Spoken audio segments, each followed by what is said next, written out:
कुछ आवाज़ें कभी नहीं मरती, वो हवाओं में, यादों में और लोगों के दिलों में हमेशा जिंदा रहती हैं। हम बात कर रहे हैं एक ऐसे कलाकार की जिसकी आवाज़ असम की पहचान बनी, जिसका संगीत सीमाओं के पार गूंजता था, लेकिन अब वो आवाज़ हमेशा के लिए खामोश हो चुकी है।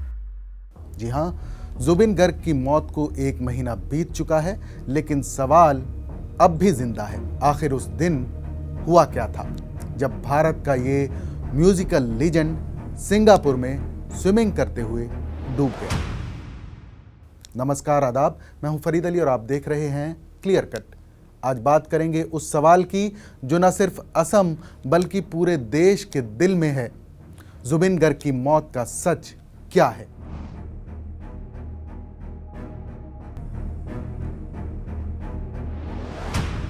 सितंबर 2025 सिंगापुर के एक आलीशान यॉट पर म्यूजिक की धुन गूंज रही थी। साथ में दोस्त थे, जश्न का माहौल था, लेकिन इसी जश्न के बीच अचानक सब कुछ बदल गया। असम का बेटा, भारत का दिल जुबिन गर्ग दुनिया में नहीं रहा।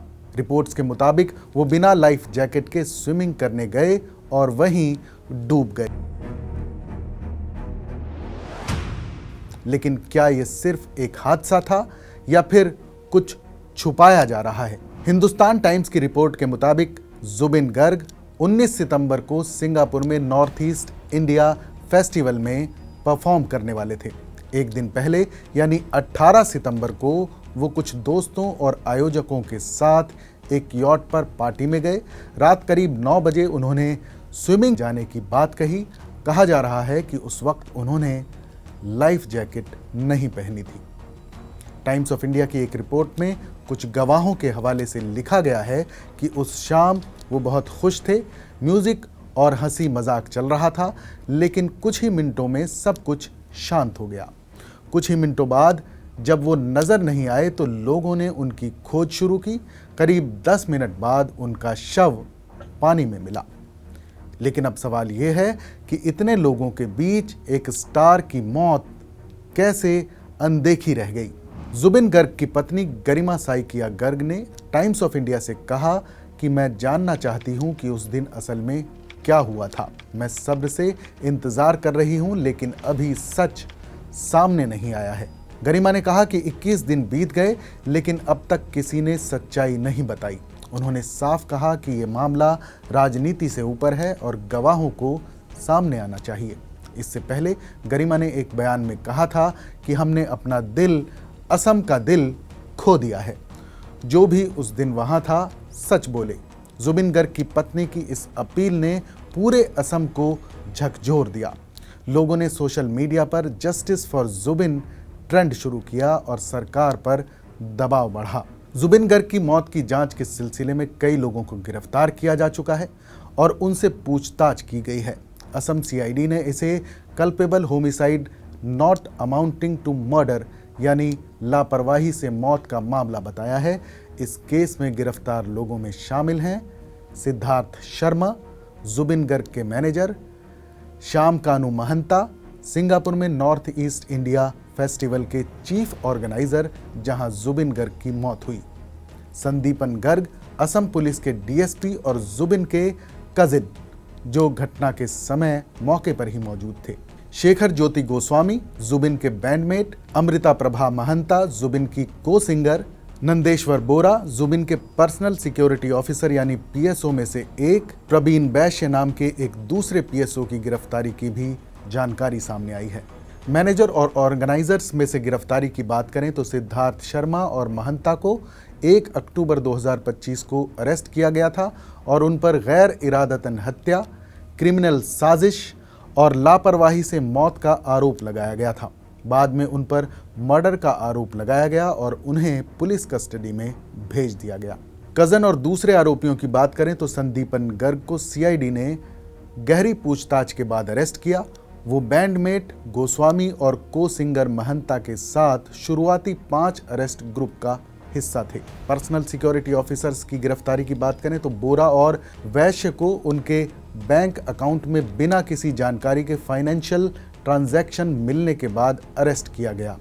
खबर है कि जब गर्ग की मौत हुई तो पीएसओ उनके साथ सिंगापुर में नहीं थे। अभी की इन्वेस्टिगेशन की स्थिति की बात करें तो कुछ लोगों पर शुरुआत में गैर इरादतन हत्या और लापरवाही का केस दर्ज किया गया था, लेकिन बाद में मर्डर के चार्ज भी जोड़ दिए गए। अक्टूबर 2025 के बीच में 5 आरोपियों को जुडिशियल कस्टडी में भेज दिया गया और बक्सा जेल में ट्रांसफर कर दिया गया। फेस्टिवल के ऑर्गेनाइजर श्याम कानू महंता ने भेदभाव और अपनी जान को खतरा बताते हुए सुप्रीम कोर्ट का दरवाजा खटखटाया है, लेकिन इसमें सबसे हैरान करने वाली बात असम पुलिस के अफसर और जुबिन के रिश्तेदार संदीपन गर्ग की गिरफ्तारी रही। संदीपन को इस केस में मिली भूमिका को लेकर असम सरकार ने सस्पेंड कर दिया है।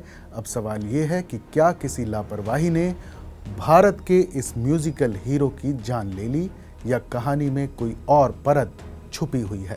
जुबिन गर्ग के बारे में कहा जाता है कि वो सिर्फ एक गायक नहीं थे, वो असम की आत्मा थे।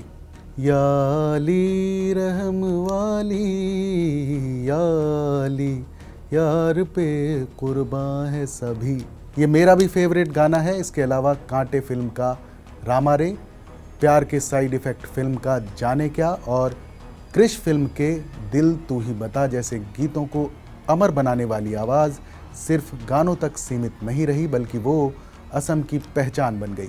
लेकिन एक और बात बेहद अहम है कि जुबिन की मौत ने पूरे असम राज्य को एक कर दिया है। लोग न्याय की मांग कर रहे हैं और जुबिन दा को असम रत्न देने की मांग उठी है। एक रिपोर्ट में कहा गया है कि वो सिर्फ गायक नहीं थे, वो एक ऐसी संस्था थे जिन्होंने कई पीढ़ियों को एक साथ जोड़ा। सरकार ने जुबिन के नाम पर एक म्यूजिक फाउंडेशन बनाने का ऐलान किया है, लेकिन सवाल अब भी वही है, क्या सच्चाई सामने आएगी? कभी कभी सच्चाई सिर्फ रिपोर्ट में नहीं, खामोशियों में छुपी होती है। जुबिन गर्ग के केस ने ये साफ कर दिया है कि सवाल जितने आसान लगते हैं, जवाब उतने नहीं। ये एक हादसा था या किसी की लापरवाही?